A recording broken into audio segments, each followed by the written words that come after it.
Hello, കാണാൻ എത്ര ഭംഗിയുണ്ടോ അതുപോലെ തന്നെയാണ് ഇതിൻ്റെ രുചിയും. ആദ്യം നമുക്കിതിനാവശ്യമായ കവറിങ് തയ്യാറാക്കാം. അതിനുവേണ്ടി 1.5 കപ്പ് മൈദ, 1/2 ടീസ്പൂൺ ഉപ്പ്, 1.5 ടീസ്പൂൺ എള്ള്, 1.5 ടീസ്പൂൺ നെയ്യ്, കുറച്ച് വെള്ളം എല്ലാം ചേർത്ത് നന്നായി ഒന്ന് മിക്സ് ചെയ്തെടുക്കാവേ. എന്നിട്ട് ഇത് നമുക്കിങ്ങനെ മാറ്റി വെക്കാം. ഇനി നമുക്ക് ഫില്ലിങ് തയ്യാറാക്കിയെടുക്കാം. ഒരു പാനിലേക്ക് കുറച്ച് എണ്ണ ഒഴിച്ച് 1/2 ടീസ്പൂൺ ചെറിയ ജീരകം ചേർത്ത് കൊടുക്കുക. ജീരകം ചൂടായി വരുന്ന സമയത്ത് ഒരു മീഡിയം സവോള ചെറുതായി അരിഞ്ഞതും കൂടി ചേർത്ത് കൊടുക്കുവാണേ.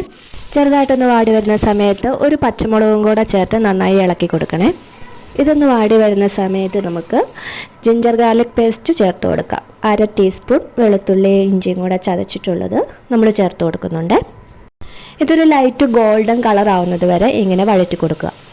എന്നിട്ട് 1/4 ടീസ്പൂൺ മഞ്ഞൾപ്പൊടി, 1/2 ടീസ്പൂൺ മല്ലിപ്പൊടി, 1/2 ടീസ്പൂൺ മുളക് പൊടി, 1 ടീസ്പൂൺ ചിക്കൻ മസാല, 1/2 ടീസ്പൂൺ കുരുമുളക് പൊടി ഇത്രയും ചേർത്ത് നമുക്ക് നന്നായിട്ടൊന്ന് ഇളക്കി കൊടുക്കാം കേട്ടോ. ഇതിലേക്ക് 1 ടീസ്പൂൺ വെള്ളം കൂടി ചേർത്ത് ഇളക്കുവാണെങ്കിൽ മസാല കരിഞ്ഞു പോവാതിരിക്കാൻ സഹായിക്കുക. ഇനി നമുക്കിതിലേക്ക് വേണ്ടത് ഗ്രീൻ പീസും ഉരുളക്കിഴങ്ങുമാണ്. രണ്ടും പുഴുങ്ങി ഉടച്ചതാണ് കേട്ടോ. ഇത് ഒരു 4 ഉരുളക്കിഴങ്ങാണ് ഞാനിവിടെ എടുത്തിരിക്കുന്നത്. ഈ സമയത്ത് നമുക്ക് ഉപ്പ് നോക്കിയിട്ട് ആവശ്യത്തിനുള്ള ഉപ്പ് നമുക്ക് ചേർത്ത് കൊടുക്കാവുന്ന കേട്ടോ. എന്നിട്ട് മല്ലിയില ചെറുതായി അരിഞ്ഞതും കൂടെ കുറച്ച് ചേർത്ത് കൊടുക്കുന്നുണ്ട്. ഈ ഒരു പലഹാരം റെഡിയാക്കി വരുമ്പോൾ അത് കവർ ചെയ്തെടുക്കാനായിട്ട് നമുക്കൊരു ലിക്വിഡായിട്ടുള്ള വാട്ടർ ആവശ്യമുണ്ട്. അതിനായിട്ട് 1/4 കപ്പ് മൈദയിലേക്ക് 1 നുള്ളി ഉപ്പിട്ട് കുറച്ച് വെള്ളം ചേർത്ത് ഒന്ന് ലൂസാക്കി എടുക്കാവേ. ഒരുപാട് അങ്ങ് ലൂസാക്കി എടുക്കണ്ട, ഏകദേശം ഈ ഒരു മോഡലിൽ എടുത്താൽ മതിയാവും കേട്ടോ. മുട്ട പുഴുങ്ങിയത് 2ആയി കട്ട് ചെയ്തെടുത്ത് വെച്ചിട്ടുണ്ട്. ഇതിനെ നമുക്ക് ഇങ്ങനെ ഈ മസാലക്കൂട്ട് വെച്ച് കവർ ചെയ്തെടുക്കാവേ. ഈ മസാലയ്ക്ക് നല്ല ടേസ്റ്റാണ് കേട്ടോ. ഇത് നമുക്ക് കട്ലറ്റ് ഉണ്ടാക്കുമ്പോഴോ സമോസ ഉണ്ടാക്കുമ്പോഴോ ഒക്കെ യൂസ് ചെയ്യാവുന്ന കേട്ടോ. ഇങ്ങനെ മുട്ട ഫുള്ള് കവർ ആകുന്നത് പോലെ നമുക്ക് കൈ കൊണ്ട് ഇങ്ങനെ ആക്കി വെക്കാം കേട്ടോ.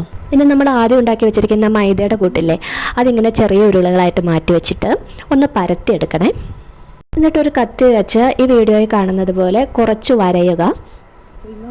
എന്നിട്ട് നമ്മുടെ മുട്ട അതിൽ വെച്ച് ഇങ്ങനെ റൊട്ടേറ്റ് ചെയ്തെടുക്കണേ. പരത്തുമ്പോൾ ഒരുപാട് കട്ടി കുറയ്ക്കണ്ട, എന്നാൽ ഒരുപാട് കട്ടി ഉണ്ടാവാനും പാടില്ല കേട്ടോ. മൈദയ്ക്ക് പകരം ഗോതമ്പ് പൊടിയാണെങ്കിലും നമുക്ക് ഉപയോഗിക്കാവേ. കവർ ചെയ്ത ശേഷം അതിൻ്റെ അറ്റം ഇതുപോലെ ഒന്ന് ഒട്ടിച്ചു കൊടുക്കുക.